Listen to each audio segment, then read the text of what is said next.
Here I have some landscape pieces that I very briefly showed in my last video, and this is a monochrome landscape. So these are the pieces that were originally on a larger sheet of paper, which I've cut down because the paper had become buckled due to my studio being quite damp. So this one has a bit of fabric there on the side and a little bit here, lots of ink. So it's a mixed media landscape. It tends to be the way I like to work. And then I've got one here. This one doesn't have any fabric on it.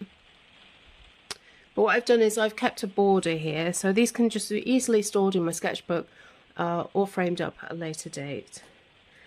And then these two were also made at the same time but look slightly different.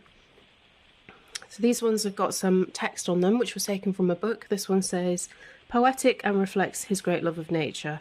And here, if you can see, I've added some stitch detail, just a hint of colour, and some fabric at the end again. I quite like that little detail there.